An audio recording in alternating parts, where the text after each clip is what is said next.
negeriku yang ku cinta, Indonesia Raya, merdeka, merdeka, hiduplah Indonesia Raya. Saya mau sampaikan bahwa Riau hari ini Bapak Ibu sebagai sebuah provinsi yang telah diidentifikasi oleh Menteri ATR BPN sebagai provinsi yang kaya akan mafia tanah. Benar atau tidak? Kaya akan mafia tanah. Betul. Kita nanti akan diterima 10 orang, 5 dari masyarakat, 5 dari perwakilan Gerlamata. Oke? Udah? Sekarang begini, Bung Antoni Fitra, silakan dikondisikan karena kita punya 5 persoalan yang kita bawa pada hari ini. Ada yang dari Dumai, konflik lahan 120 hektar. Ada yang 2.500. Konflik dengan Ateng Ationg Ces di Kota Garut. Benar? Ada yang berkonflik dengan Sudirman. Ini kita bukan rasis, tapi ada orang berbahasa dengan nama Jawa tapi dengan suku Cina. Sudirman itu terjadi di Danau Lancang yang pada 20 Juli yang lalu masyarakat kita tergusur di sana. 1 orang. Ada juga yang dari Pelalawan ini pada tahun 1986-87 Bapak Ibu, mereka ditangkap paksa. Kebun-kebun karet mereka ditumbangi tanpa bayaran. Udah itu terjadi. Nanti 5 ini unsur akan kita bawa. Ya, ada yang dari Palas yang hari ini eskavator milik Sidabutar masih bertokol di lahan itu. Ya, kita akan sampaikan juga perkara ini nanti di gubernur. Artinya apa? Kalaulah pemerintah Provinsi Riau tidak sadar kalau Riau darurat mafia tanah, berarti lebih cerdas, lebih pintar orang luar Riau untuk mendeteksi persoalan yang ada di Provinsi Riau. Hari ini kami datang memberitahu, hari ini kami datang mengantarkan persoalan-persoalan itu agar kami masyarakat Riau bisa sejahtera di buminya sendiri, bukan hanya para cukong-cukong dan para mafia tanah. Hidup kaum tani! Hidup kaum tani! Hidup kaum tani! Oke, biar lebih seru. Ini yang pada tanggal 20 Juli. Pada 20 Juli 2023 hari Kamis, rumah dan kebun sawit mereka dieksekusi paksa oleh putusan pengadilan negeri Bangkinang. Gerlamata menduga bahwa putusan perdata ini ada kaitannya dengan permainan mafia tanah dan mafia peradilan. Kami menduga itu terjadi, dan ini sejalan dengan apa yang disampaikan oleh Bapak Menteri ATR BPN, Bapak Adi Cahyanto, bahwa mafia tanah itu tidak bergerak dan berdiri tegak sendiri. Dia pasti bekerja sama dengan pihak-pihak tertentu, oknum-oknum tertentu yang berada di lembaga-lembaga kepemerintahan. Bisa jadi dia berada di institusi Polri, bisa jadi dia berada di institusi kejaksaan, bisa jadi dia berada di institusi pengacara, bisa jadi dia berada di institusi hakim yang memutuskan perkara. Udah, Bang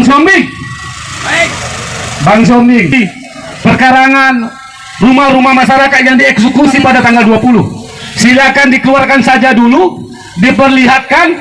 Kalau nanti ada penyelesaian, kita pulang dan kita bergeser di kantor DPRD Provinsi Riau. Benar? Saya yakinkan bahwa Gerlamata memperjuangkan persoalan konflik tanah. Kita berbasis data. Tanpa data, saya yakin preman pun tidak akan berani, karena preman hanya berani dengan hitungan Kita tidak berani dengan mental preman, kita berani berbasis data. Di konflik Danau Lancang, Bapak, di konflik Danau Lancang, masyarakatnya memiliki kepala desa. Kepala desanya mengakui bahwa tanah itu milik masyarakat, namun pengadilan yang mengatakan tanah itu milik Sudiman. Ini aneh. Maju dulu mobilnya. Ini aneh. Biar muat. Memantau aksi ini, saya katakan cepat atau lambat, perlawanan ini akan sampai ke hadapan mata kalian. Cepat atau lambat. Keluarkan saja dulu. Kita minta izin secara baik. Keluarkan saja dulu. Oke. Biar apa yang dialami oleh Bang Siombing. Bang Siombing ini, Bapak, dia orang bermarga. Orang bermarga. Agamanya Kristen. Bisa jadi dia berasal dari Sumatera Utara. Tapi dalam konflik agraria, kita mengetahui yang namanya transaksi jual beli tanah. Benar atau tidak? Artinya apa?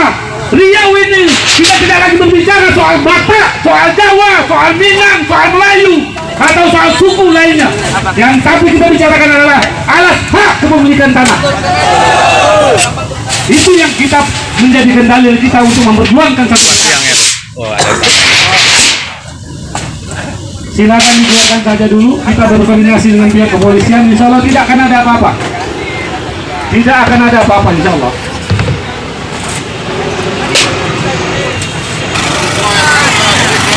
Mana yang dari Danau Lancang? Bang Ales. Mana lagi? Anaknya mana? Istrinya mana? Yang kemarin digusur.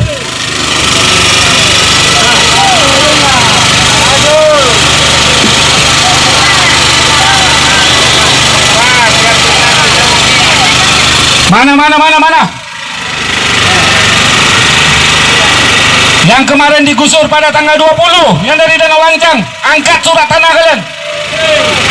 Saya tidak segan-segan memerintah nantinya, kalau surat tanah kalian palsu, silakan tangkap masyarakat ini. Tapi ingat, kalau surat tanah mereka tidak palsu, maka satu kata yang akan kami lakukan, ke lubang cacing pun kita akan kejar yang namanya Sudiman. Negara ini negara hukum. Tidak ada tempat untuk para mafia tanah. Mafia tanah. Karena kita punya presiden namanya Joko Widodo. Karena kita punya Menteri ATR BPN yang telah membentuk Satgas Anti Mafia Tanah itu. Karena itu kita punya nyali dan karena itu kita punya keberanian. Kalau tanpa itu tidak, kawan-kawan. Jadi pahami ya. Yang dari Palas, yang sekarang eskavatornya masih bercokol di sana meracik tanah kalian, ke sini. Tunjukkan surat tanah kalian. Bapak kepolisian, khususnya Wali Kota Pekanbaru, mafia tanah sudah merengsek masuk di Kota Pekanbaru, tepatnya di Kelurahan Palas di Kecamatan Rumbai. Benar? Siapa namanya? Sida Butar? Hah? Sida Butar berani mengkapling satu pulau tanah. Dia bilang ini milik nenek moyangnya. Hah? Padahal sini bang, surat tanahnya bang. Ada surat tanah yang dimiliki masyarakat, bahkan sudah bersertifikat, Bapak Ibu. Ini perilaku mafia tanah. Kita mau tahu juga siapa backingnya si Sida Butar ini. Kita mau tahu juga, karena negara ini telah memberi peringatan berkali-kali kepada mafia tanah untuk tidak boleh bermain-main. Karena ketika berani bermain-main, maka konsekuensinya adalah sanksi dan pidana. Pernah terjadi, ya, perilaku mafia tanah ini bekerja sama dengan pihak pengadilan. Dan itu menghantam salah satu petinggi besar. Akhirnya terungkap. Walaupun sudah ada putusan pengadilan, kita tidak peduli. Selagi keputusan pengadilan itu masih bisa kita bedah dan telaah, masih bisa kita telusuri, maka berdasarkan fakta itu, kita akan dorong kemenangan itu akan menjadi milik rakyat. Hidup Kayung Tani. Ya, masa semua tidak boleh jalan-jalan, duduk.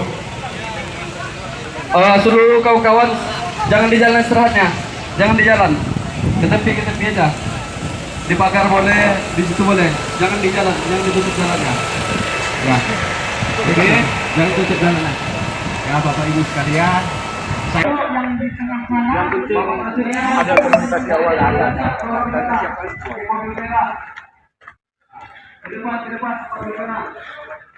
Antara gelap mata dan perwakilan diterima di lokasi.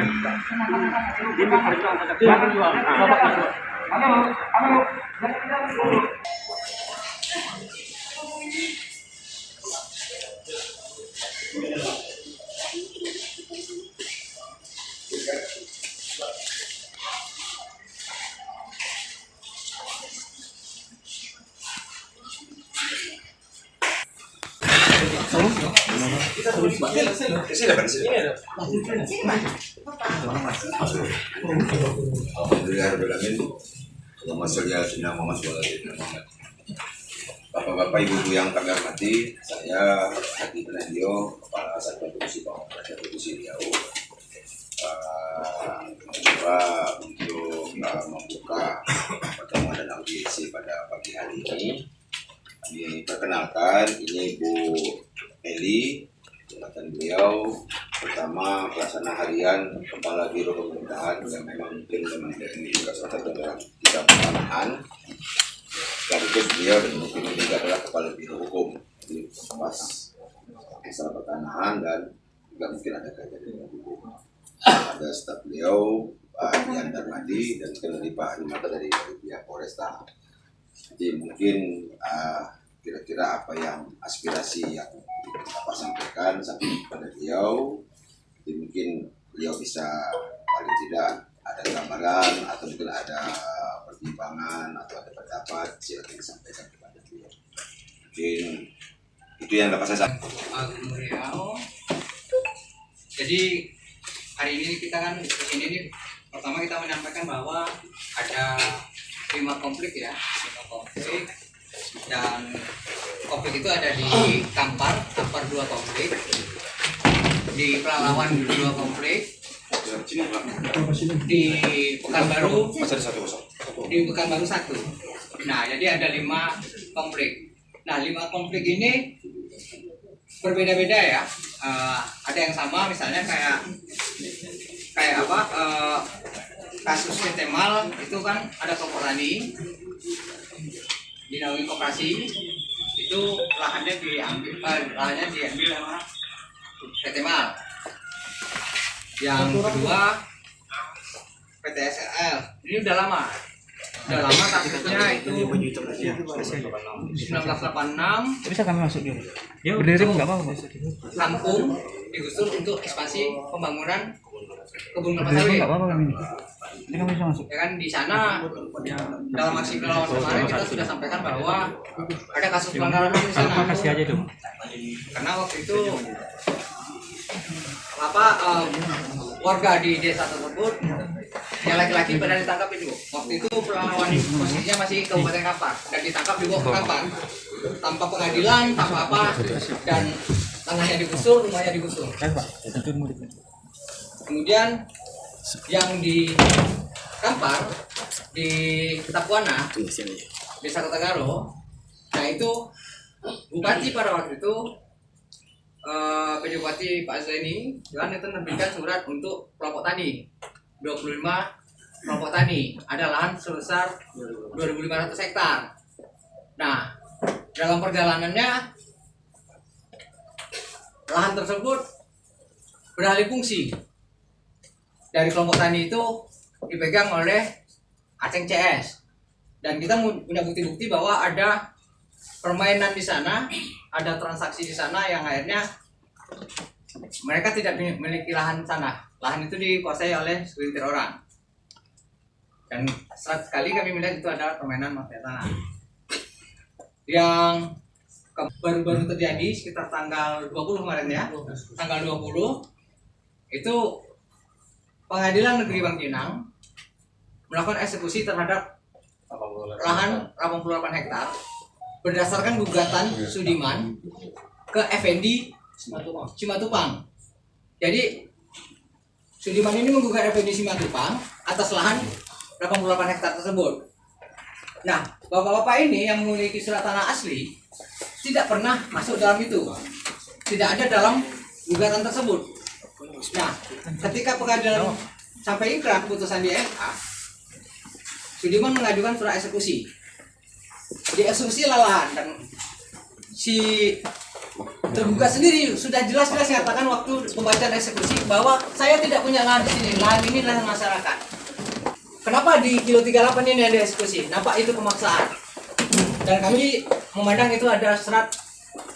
Menurut kami itu, dugaan kami itu ada mafia di sana yang bermain, berkolaborasi dengan pengadilan. Dan kami minta juga, kami akan melayangkan ke KY untuk memeriksa itu hakim yang memutuskan. Nah, yang kelima, Begini, kemudian tambahan ini bisa ini Bu.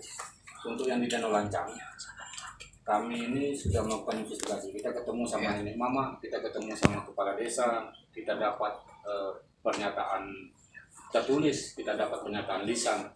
Karena kepala desa ya, dua kepala desa, ada Pak Nikol, ya, kepala desa yang di Danau Lancang ada Pak Nikol, menyatakan bahwa tanah itu milik masyarakat. Dan mereka ini masyarakat ini memiliki pelaris punya surat RT RW segala macam punya. Yang kita bingung ini adalah pengadilannya memutuskan bahwa tanah ini milik Sadiman. Biasanya pada kasus-kasus konflik agraria menurut saya, ketika ada konflik tanah, maka pemerintahnya pasti akan bertanya pada pemerintah di tingkatan tapak. Ada RT, ada RW, ada kepala desa, di tanah milik siapa. Tapi di Danau Lancang ini tidak terjadi. Pengakuan oleh kepala desa dimajukan di pengadilan ini diabaikan. Dan kita bingung lagi, gugatannya dilakukan atas nama Effendi Simatupang, sementara Effendi Simatupang tidak memiliki tanah di situ.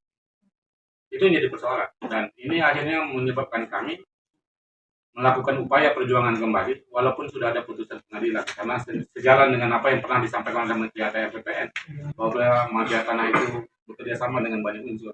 Salah satunya bisa jadi dengan mafia peradilan. Ini untuk yang di Danau Lancang. Yang di Palas, Bu, ini di Kecamatan Rumbai, baru nih, eskavatornya masih ada, Pak, masih mencincang-cincang tanah masyarakat itu. Warga kita yang tinggal di Palas itu, bahkan surat tanah mereka sudah ada sertifikat. Sudah ada sertifikat, sudah ada surat tanah. Ya, ada orang datang, dari mana bahwa eskavator mereka cincang di tanah. Mereka tumbang dan mereka masyarakat tidak berani melakukan perlawanan. Akhirnya hari ini kita konsolidasi bersama-sama bergabung di sini. Bentar. Jadi ini yang terjadi di Palas, eskavator yang masih bergerak sekarang, Pak. Terus yang di lahan 2.500 di Kota Garo, kita sudah sampai ke Istana Negara, Pak Bu. Sudah sampai ke Istana Negara, sudah ada surat dari KSP Presiden, alhamdulillah, sudah dapat. Mungkin pihak Gubernur Provinsi Riau pun sudah disurati dulu oleh KSP bagaimana menindaklanjuti ini.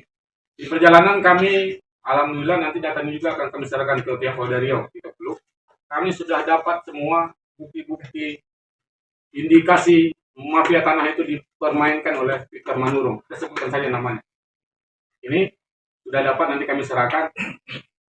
Saat kami ketemu dengan Menteri ATR BPN, Bapak Ibu, saya sampaikan bahwa Menteri ATR BPN Bapak Adi Jayanto sudah sepakat bahwa tanah ini akan dikembalikan kepada masyarakat suku Sakai dan masyarakat yang tinggal di Desa Kota Garo. Meskipun status tanah itu sekarang, klaim status kawasannya dari DLHK kan hutan nih. Bahkan kantor gubernur ini pun hutan kalau klaim status kawasan, karena berdasarkan peta PGK tahun 1986. Berdasarkan itu kita sudah sampaikan bahwa Menteri ATR sepakat, cuma saja nanti kata Bapak Menteri ATR BPN kita kerjasama dulu dengan DLHK untuk diputihkan dulu area itu, area 2.500 ini. Yang jadi persoalan kami adalah di lahan 2.500 ini Bapak Presiden Jokowi kan bentuk satgas nih Bu, satgas penyelesaian di 3,3 juta hutan yang berhubungan dengan sawit. Kami ketakutan kalau Ateng CS membayar denda dari kebun sawit yang mereka sudah tanam sejak tahun 1996. Artinya pesan yang mau saya sampaikan adalah di saat kami ketemu dengan Menteri KLHK pada waktu itu, Menteri KLHK sudah sepakat menyatakan bahwa ada tindakan pelanggaran hukum yang dilakukan di area 2500.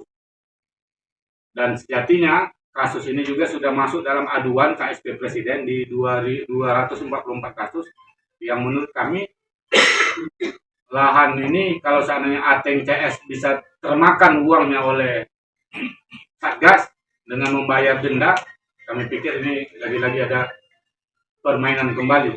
Karena kami sudah ketemu dengan dua menteri, pihak Kementerian BPN sama pihak Kementerian KLHK.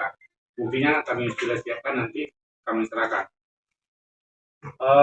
Yang di Pelalawan, Bapak Ibu, Pelalawan ini saya harus sampaikan ini terjadi masih rejimnya Soeharto.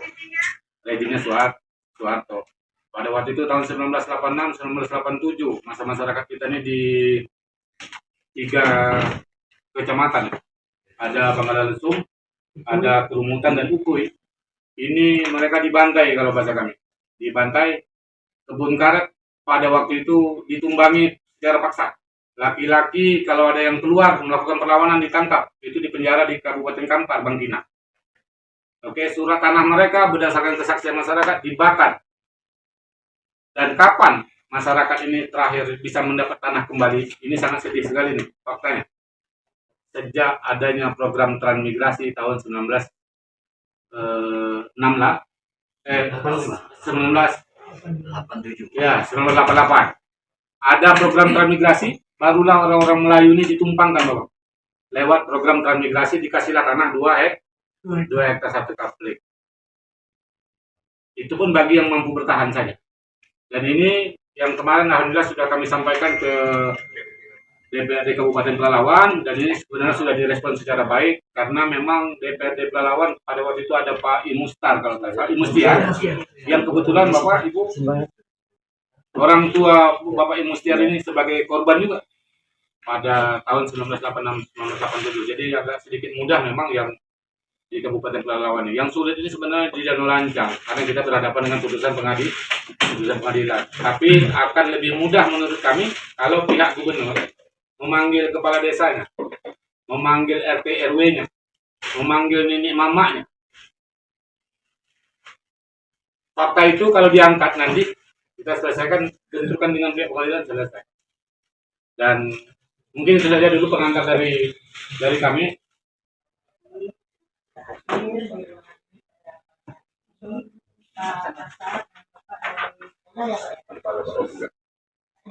Maaf Pak ya. Sini Pak. Baik, kami tadi sudah diperkenalkan ya, nama saya Eli Wardani. Saat ini saya menjabat sebagai Kepala Biro Hukum di sektor Provinsi Riau ini dan merangkap sebagai PLH kepada Biro Pemerintahan. Tidak jauh-jauh dari yang Bapak datang ini lalu saya sehari-hari. Ya Pak ya. Nah, terima kasih sekali info yang kami dapat ini. Mudah-mudahan nanti ada yang tertulisnya ya Pak. Ada yang ditinggal untuk kami kan? Tugas. Ya, kami harus pegang. Ada. Ya. Jadi begini, kalau konflik-konflik yang Bapak sampaikan ini, sebagian itu memang sudah masuk ke kami. Dan Pemprov dengan BPN itu sudah punya tim penyelesaian konflik lahan. Dan itu setiap bulan kami mengupdate informasi yang seperti ini. Jadi kami kirim ke Kementerian APR BPN. Nah, saat ini kita sedang menunggu jadwal untuk bertemu dengan Bapak Menteri atau Wakil Menterinya untuk menyampaikan secara langsung, terutama yang sudah inkrah yang Bapak sampaikan tadi. Kita kesulitannya di situ. Kalau perkara ini sudah putus pengadilan, sudah inkrah, satu-satunya yang memang seperti yang Bapak sampaikan tadi, laporkan hakimnya ke KAI. Karena sangat terindikasi ada permainan di situ. Ya, Pak, ya. Mungkin semua kita tahulah. Tapi kan kita nggak punya hak untuk menyatakan putusannya nggak adil gitu ya Pak ya. Nah, karena sudah inkrah tadi, di situ beratnya Pak. Sulit sekali kita untuk mengintervensi putusan hakim ini. Nah, kemarin pada saat kami rapat mengupdate informasi terbaru, saya pernah sampaikan kalau punya materi gugatan selain daripada yang sudah inkrah itu, tapi terhadap persoalan yang sama kita gugat dulu. Karena kalau yang sudah inkrah itu tidak bisa dibuka lagi. Tinggal hakimnya aja lah, kalau mau kita buka hakim aja lah kita. Ada jalan. Putusan dari masyarakat ya Pak ya. Ini Bu, izin sebentar. Mudah-mudahan mau bisa ini.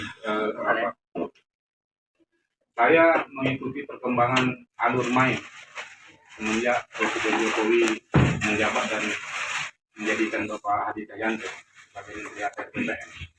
Hadi Cahyanto ini dipersiapkan memang untuk memukul para mafia tanah. Ya. Dari Hadi Cahyanto muncul yang namanya Satgas Anti Mafia Tanah. Satgas ini diikuti oleh banyak lembaga. Polri di situ, kejaksaan di situ. Yang kita hantam ini adalah oknum yang bermain. Ada kasus yang terjadi di Jakarta, dan ini melibatkan petinggi besar. Sudah ada putusan pengadilan. Apa yang terjadi? PK. Peninjauan kembali ini dilakukan bukan gugatan dari masyarakat korbannya, tapi ketika datanya kita kasih ke Satgas Anti Mafia Tanah, Satgasnya mengetahui bahwa ini benar. Bahwa Satgasnya yang akan melakukan PK terhadap itu, sehingga terjadi perlawanan negara terhadap pihak pengadilan yang bermain. Makanya saya sampaikan Bapak Ibu, penting bagi kami adalah gubernur itu memanggil dulu kepala desa. Panggil dulu nenek mama. Ini terutama yang Danau Lancang. Iya, Danau Lancang, karena ini paling krusial. Itu yang ada. Kami menang satu kali pada tanggal 20, Pak. Yang dari bawah Bapak pihak kepolisian, ini saya mohon. Kami menang pada tanggal 20. Kami berhasil meredam emosi masyarakat untuk tidak menghalangi eksekusi tersebut. Saya ada di lapangan. Karena kalau melakukan penghadangan terhadap eksekusi, kita akan ditangkap karena atas dasar undang-undang. Kami redam. Kami bawalah mereka ke sini karena kami paham celah. Makanya saya berharap di pertemuan ini nanti kita ada notulen, kami dapat jadwal misalnya entah kapan pihak gubernur dia memanggil kepala desa. Sebelum dipanggil pun kami udah telepon-teleponan sama kepala desa. Surat pernyataan kepala desa ada. Dan kepala desa mengatakan arsip masyarakat ini ada sama saya. Yang tidak ada itu milik si Sudiman. Ini real ini, Pak. Jadi pihak kepolisian kalau seandainya mau menindak, makanya di surat pernyataan sikap kami tanya. Ada Satgas Anti Mafia Tanah yang digaung-gaungkan oleh negara di Provinsi Riau ini, salah satu kasusnya tertinggi. Ini Satgas Anti Mafia Tanah ini kantornya sebenarnya di mana? Kami mau melaporkan kasusnya sama siapa? Satgasnya ada, digaung-gaungkan, tapi kita nggak tahu sama siapa kita mau melapor. Kalau memang Satgas ini ada, real, makanya kami mau berkoordinasi dengan pihak gubernur. Wujudkan mana kantornya. Hidup kaum tani. Assalamualaikum warahmatullahi taala wabarakatuh. Salam sejahtera untuk kita semua. Bapak Ibu seluruh anggota Gerlamata yang hari ini hadir dari beberapa kabupaten yang ada di Provinsi Riau. Hari ini kita mencoba membuktikan ya kepada para mafia tanah bahwa sekalipun mereka bekerja sama dengan oknum-oknum tertentu di lembaga-lembaga pemerintah, di institusi-institusi negara, kita tidak pernah gentar untuk melawan mereka. Bisa dipahami? Khusus persoalan Danau Lancang, silakan direkam ini. Saya katakan, dugaan kami terhadap pihak yang telah memutuskan perkara perdata ini ada keterlibatan mafia tanah dan bermain dengan mafia peradilan. Kami akan kejar ini melalui Satgas Anti Mafia Tanah.